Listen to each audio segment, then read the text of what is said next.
और इस वक्त की बहुत बड़ी खबर, मैं सीधा पॉइंट पे आना चाहता हूं। ईरान ने अपने डिफेंस सिस्टम से अमेरिका की टॉम हॉक मिसाइल को गिराने का दावा किया है। देखिए, ये बहुत बड़ी खबर है। जो लोग डिफेंस इंडस्ट्री से जुड़े हैं, जो इस बात का मतलब समझते हैं कि अगर अमेरिका की टॉम हॉक मिसाइल तबाह करता है ईरान, तो ये ईरान की इस जंग की सबसे बड़ी कामयाबी में से एक है।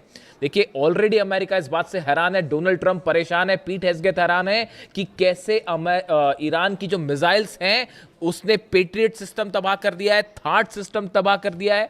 और उसके बाद अब खबर आ रही है कि अमेरिका की टॉम हॉक मिसाइल को मार गिराया है ईरान ने।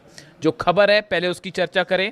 The Islamic Revolutionary Guard Corps claims its air defence unit intercepted and destroyed a US made Tomahawk cruise missile over Khanuj in Iran's Kerman province before it could reach its target. Iran ने यह दावा किया है जो केरमनशाह province है वहां पर एक टॉमहॉक मिसाइल दागी गई थी जिसे ईरान के डिफेंस सिस्टम ने तबाह कर दिया है। According to Press TV, the missile was detected, tracked and neutralised by Iran's air defence unit during ongoing US military strikes. जो खबरें ईरान में हैं, ईरान का जो प्रेस ये दावा कर रहा है कि इस मिसाइल को डिटेक्ट किया गया, डिफेंस मिसाइल फायर की गई और इसे डिस्ट्रॉय कर दिया गया हवा में। देखिए, टॉम हॉक वो मिसाइल है जो अमेरिका की सबसे डेडली क्रूज मिसाइल मानी जाती है।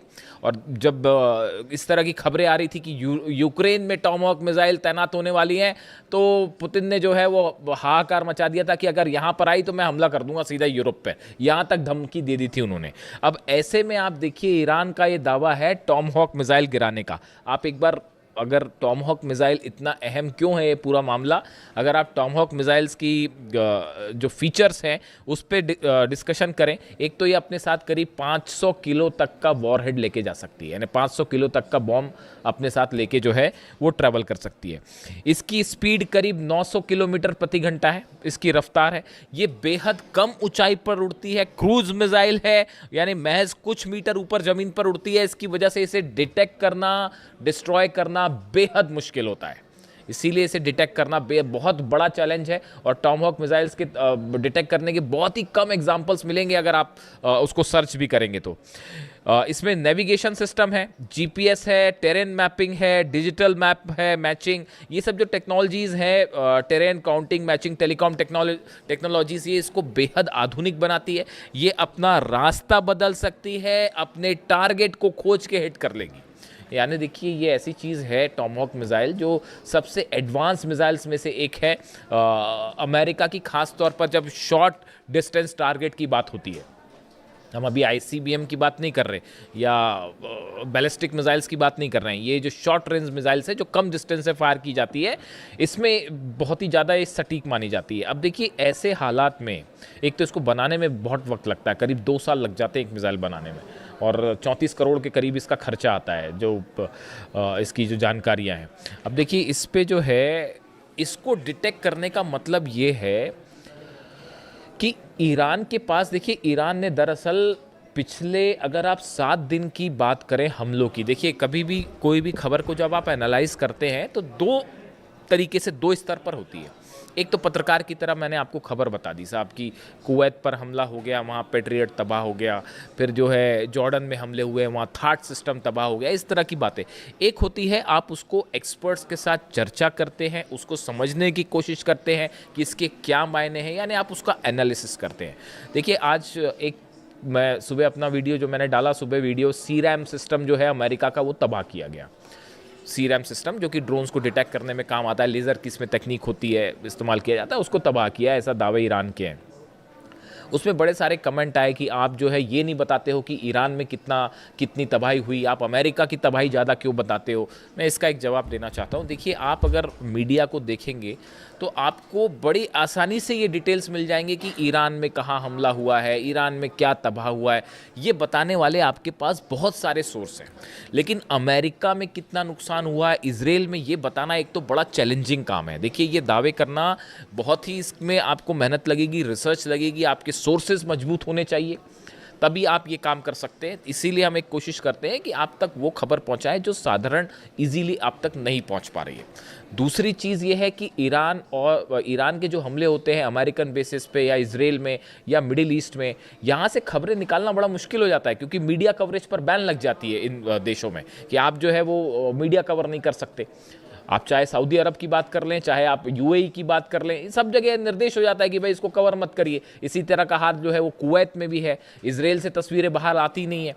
तो इन हालात में यहाँ से खबरें निकालना बड़ा मुश्किल होता है, लेकिन उसके बावजूद हम ये कोशिश करते हैं। इसीलिए ज़्यादा खबरें ये होती हैं कि ईरान ने कितना नुकसान पहुंचाया, बात नंबर 1। बात नंबर 2, कई बार आप सिर्फ खबर ही नहीं बताते हो, आपको स्टैंड भी लेना पड़ता है कि क्या चीज़ सच है, क्या चीज़ सही है, क्या चीज़ गलत है। अगर 168 बच्चियों पर टॉमहॉक मिसाइल से हमला होगा तो उसकी आलोचना भी होगी। वो मैं सिर्फ खबर ही नहीं दूंगा, उसकी आलोचना भी करूंगा, और जितनी हो सकती है उतनी करूंगा, क्योंकि आप सिर्फ हर बार सिर्फ एक खबर देने तक सीमित नहीं रह सकते। आपको ये भी बताना होगा कि क्या चीज़ सही हो रही है। अगर बच्चे मर रहे हैं फिलिस्तीन में तो उसको बोला जाएगा कि ये जेनोसाइड है साहब। अगर छोटे छोटे बच्चे मर रहे हैं, 30,000 बच्चों को अगर फिलिस्तीन में भूखा मार दिया जाए तो वो सिर्फ खबर बताने तक कम से कम मैं तो सीमित नहीं रहूंगा। मैं ये भी बताऊंगा कि ये जेनोसाइड है और इसकी आलोचना की जानी चाहिए। ठीक है, तो ये भी बात होती है। दूसरा, आप जब खबरें निकालते हैं वो आपको पता ही है। देखिए, मैं इस बारे में कुछ नहीं कहना चाहता। ये इस वॉर के दौरान की करीब 20 से 25 खबरें ऐसी हैं जो हमने प्रिडिक्ट की और वो बिल्कुल सही हुई। जिस दिन अली खामेनी साहब पर अटैक हुआ था, इस तरह की चर्चाएं शुरू हो गई थी कि बस अब तो हार गया ईरान, अब तो हार गया ईरान। हिंदुस्तान में शायद इकलौता हमारा पॉडकास्ट है जिसमें हमने ये कहा था कि आप जंग करके देख लीजिए, ईरान कभी नहीं हारेगा। 5 महीने बाद आप कहाँ खड़े हैं देख लीजिए। हकीकत जानना चाह रहे हैं आप? थर्ड सिस्टम के ऊपर मिसाइल गिरी है, चेक कर लीजिए जाके। तस्वीरें आएंगी बाहर जब आएंगी सैटेलाइट से, ये मैं दावा कर रहा हूं आपको। थर्ड सिस्टम के ऊपर मिसाइल गिरी है। पेट्रियट सिस्टम 3 जगह तबाह हुए हैं। मुझसे कोई कह रहा था कि आप बार बार पेट्रियट, भाई साहब कुवैत में अलग पेट्रियट सिस्टम तबाह हुआ है, बहरीन में अलग तबाह हुआ है, जॉर्डन में तबाह हुआ है। जॉर्डन में तो जहां लगा था ना पेट्रियट सिस्टम, उसके ऊपर खुर्रमशहर 4 मिसाइल गिरी है। पता कर लीजिएगा जाके, अभी दावे आएंगे। 30 प्लेन पिछली बार गिरने की हमने बात कही थी, निकले 42 प्लेन्स गिर गए थे। और इस बार भी अभी बार बार हम कह रहे हैं कि जॉर्डन में बड़ा नुकसान हुआ है। F-15 एक गिरने की और एक जलने की बात आ रही है, अभी आप देखते जाइए। अभी जब ये सीनेट कमेटी बैठेगी और 6 महीने बाद बताएगी कि जॉर्डन के बेस पर क्या हुआ, कुवैत के बेस पर क्या हुआ, बहरीन के बेस पर क्या हुआ, तब पता चलेगा। लेटेस्ट जो अपडेट आ रही है कि कुवैत में जो है वो कुवैत की सेना का एक मिलिट्री का बेस है, उसके ऊपर ईरान ने हमला किया है। लेटेस्ट जानकारी बता रहा हूं मैं आपको। कुवैत में मिलिट्री बेस पर अटैक हुआ, लेकिन वो मिलिट्री बेस ऑपरेट अमेरिका कर रहा था, सैनिक अमेरिका के थे, वॉरहेड्स वहां पे जितने भी युद्ध से जुड़ी चीजें थी वो अमेरिका की थी। उसके ऊपर सीधा स्ट्राइक हुई है, मिलिट्री सेंटर के ऊपर सीधा कुवैत पे स्ट्राइक हुई है। और ईरान का दावा है बड़ी संख्या में वहां भी सोल्जर्स घायल हुए अमेरिका के। अब ये बातें कोई स्वीकार करेगा नहीं, लेकिन निकल के आती हैं, तो आपको ये सब चीजें कैलकुलेट करनी पड़ेगी कि भाई कैसे हुआ। इसीलिए ये टॉमहॉक मिसाइल वाला जो है, देखिए, अगर आपने टॉमहॉक मिसाइल मार के गिरा दी, मान लीजिए अगर ये खबर सच है जो ईरान दावे कर रहा है, ईरान के दावे जो हैं कि भाई हमने टॉमहॉक मिसाइल गिरा दी। अब अगर टॉमहॉक मिसाइल गिरा दी और अगर ये खबर सही निकल जाती है, तो आपको फिर ईरान के उन दावों को भी मारना पड़ेगा कि साहब थार्ड उड़ा दिया है और पेट्रियट उड़ा दिया है। फिर आप उसको भी मानिए। फिर आप इस बात में भी कोई आश्चर्य नहीं होगा कि वो जो कह रहा है कि भाई हैंगर्स में जो है F-15 जेट्स खड़े थे, हैंगर के ऊपर मिसाइल मारी और सब तबाह हो गए। वो धीरे धीरे सैटेलाइट तस्वीरें आनी शुरू हो गई हैं। इसीलिए इन खबरों का एनालिसिस जो है मुश्किल है थोड़ा सा। अब देखिए, ये जो अगर अमेरिका के हमलों की बात की जाए, जो अमेरिका ने स्ट्राइक्स की हैं पिछले 12 घंटे में, केशम आइलैंड्स पर हमले हैं, अहवाज में हमले हैं, खुजेस्तान में हमले हैं, लारक आइलैंड्स के पास हमले हैं, सिरीक पर हमले हैं, बंदर अब्बास में हमले हैं, अधिमेश्क में और ओमिदी है, ये वो इलाके हैं। करीब 15 इलाके ऐसे हैं जहां पर धमाकों की आवाज़ें हैं पिछले 12 घंटे के अंदर। तो ईरान पे तो स्ट्राइक हो ही रही है, लेकिन जब आप आ जाके सर्च करेंगे तो आपको दुनिया भर के अखबार, दुनिया भर के मीडिया आपको डिटेल बता देगी बड़ी आसानी से कि हाँ भाई, ईरान में जो इस जगह धमाके हुए, ईरान छुपाता भी नहीं उस बात को, बता देता है हाँ यहाँ हमारे हमले हुए हैं, इतने पुल तबाह हुए हैं। आपको ये बात कौन बताएगा कि जॉर्डन में कितने बेस तबाह हुए हैं अमेरिका के, कुवैत में कितने बेस तबाह हुए हैं, बहरीन में कहाँ कहाँ मिसाइल्स गिरी है, अमेजॉन के डेटा सेंटर पर हमला हुआ। आज खोल के देख लीजिए पूरी खबरें क्या है। मिसाइल गिरी, उसके 15 मिनट के अंदर हमने खबर अपलोड कर ली थी। परसों का मेरा वीडियो उठा के देख लीजिए आप। अमेजॉन का डेटा सेंटर हिट हुआ था 15 मिनट के अंदर, जबकि मैं तो पॉडकास्ट कर रहा हूं। और देखिए ये सब दावे सच साबित होंगे। थर्ड सिस्टम, मुझसे कई कमेंट्स पे सवाल उठ रहे थे कि ये कैसा हो सकता है, कैसे हो सकता है। पेट्रियट सिस्टम तबाह हुआ है, थर्ड सिस्टम तबाह हुआ है, जेट्स कई जलने की खबर है, और अब ये है ये टॉमहॉक वाले जो ये अभी दावे के लेवल पे है। इसको वेरीफाई करने में टाइम लगेगा, है या नहीं है, टाइम लगेगा, लेकिन ये दावा चूंकि है और बहुत बड़ा दावा है, तो टॉमहॉक मिसाइल को मार गिराना आसान बात नहीं है। अब इसके अलावा देखिए 13 दिन में 55 लोगों की मौत है ईरान में। ये ईरान की तरफ से कहा गया है कि ये जो 13वीं दिन की स्ट्राइक हुई बीती रात, इन 13 दिनों में ईरान में 55 लोगों की मौत हो गई है। और अब देखिए हमले जो हो रहे हैं वो सेंट्रल ईरान पे हो रहे हैं। आप इस बात को समझिए। पहले दो कोशिशें चल रही हैं डोनाल्ड ट्रंप की तरफ से, अमेरिका की तरफ से। एक, हॉर्मूज के आसपास हमले किए जाएं। पहले इन्होंने कोशिश की कि मेन लैंड से हॉर्मूज को हम अलग कर दें। 11 दिन तक जो बमबारी थी उसकी कोशिश ही यही थी। ये शायद चाहते थे ग्राउंड ऑपरेशन करें, और वो एक कोशिश थी कि भाई बंदर अब्बास हो गया, केशम हो गया, लारक आइलैंड हो गया, सिरिक हो, इन सब का हम मेन लैंड ईरान से कनेक्शन तोड़ दें। इसलिए पुल तोड़ रहे थे बम गिरा के। वो पुल तोड़ दे रहे हैं, वो 6 घंटे के अंदर साहब पुल बना दिया फिर से। ऐसी भी तस्वीर आई है। बंदर अब्बास के पास एक पुल पर हमला हुआ और वो पुल गिरा, मेन कनेक्शन लाइन थी, वो जैसी गिरी उसके वो अमला वहाँ खड़ा हो गया, तुरंत जाके उसको बनाने में जुट गया। ऐसी ईरान थोड़ी ना। आप खुद सोचिए इस बात को, जो मेरे पे सवाल उठा रहे हैं, जरा वो इस बात को सोचें। दुनिया में इजराइल की आर्मी और उसकी ताकत आप जानते ही हैं। अमेरिका के पास आप हथियार देख लीजिए, अरब देशों, इन सब से एक देश मुल्क लड़ाई कर रहा है पिछले 5 महीने से। और आप क्या कर पाए? आप क्या ईरान में कब्जा कर पाए, कदम रख पाए? डर रहे हैं अभी भी डर है साहब कि अगर वहाँ कदम रखेंगे तो पता नहीं क्या होगा। इसी वजह से ऑपरेशन नहीं हुआ। वो एयर स्ट्राइक्स होती रही, लेकिन ये जो ग्राउंड ऑपरेशन वाला प्लान है फिर कैंसिल हो गया। ये कोशिश कर रहे थे केशम आइलैंड पे और या फिर अबू मूसा आइलैंड पे या ऐसे किसी आइलैंड पर कब्जा करने की, लेकिन वो हो नहीं पा रहा है। क्यों? डर रहे साहब हमला कर। वो तो जो छोड़िए, वो तो ऐसा ठोक रहे हैं। हॉर्मूज में एक जहाज़ गिरने की तस्वीर देखी आपने? वो हॉर्मूज में अभी जब कंफर्म हो जाएगा तो मैं बताऊंगा। क्या अभी ये कंफर्म नहीं है कि कौन सा जेट गिरा है? अमेरिका का एक जेट हिट किया गया है हॉर्मूज के आसमान में, उसके गिरते हुए और आग लगती हुई तस्वीरें हैं। अब वो कौन सा है, वो इनका वो महंगा वाला ड्रोन, क्या नाम है उसका, वो ड्रोन है या कोई F-15 तो नहीं हिट हो गया? इस तरह की भी खबरें हैं। अब अभी वो सच्चाई जब होगी तब सामने आएगी। MQ-9 रिपर ड्रोन तो ऐसे गिर रहे हैं जैसे बच्चे मार के गिरा देते हैं, पतंगों को गिरा देते हैं, खींच के काट देते हैं, वैसे रिपर ड्रोन्स गिर रहे हैं। पता नहीं कितने अरब का है वो। तो अब वो रिपर ड्रोन गिरा है या फिर F-35 F-15 जो है वो फिर से डाउन हो गया है हॉर्मूज में। उसकी तस्वीरें हैं, अब देखना पड़ेगा उसमें सच्चाई क्या है। और वो लाल सागर के आसपास जो है, अलग से वीडियो कर दूंगा मैं, वो लाल सागर के आसपास ईरान ने अपनी बैलिस्टिक मिसाइल तैनात कर दी है। वहाँ सिर्फ हूती का खेल नहीं है वहाँ पे। तो बड़ी सीधी सी बात है, हूती मतलब पीछे रूस बैक कर रहा है, ईरान बैक कर रहा है हूतीस को। और 2 अरब के 2 जहाज़ ठोकने का मतलब है। अभी क्यों नहीं हुआ हमला? अब तक कर देते हमला, सऊदी अरब हमला कर देता। और ईरान ने अपनी मिसाइल्स लगा रखी हैं वहाँ पे कि यमन पर हमला करोगे तो ये लो नतीजा। अब ये डोनाल्ड ट्रंप जो कह रहे हैं, जो नया बयान आया है कि बड़ा ही मतलब मैसिव अटैक करने वाले हैं और ईरान पर ऐसा हमला होगा कि बिल्कुल तबाही मच जाएगी, ईरान ने भी उसकी तैयारी कर ली। कि आप पिकेक्स माउंटेन पर देखिए कहानी क्या है, जो मेरे को समझ में आई अब तक बात।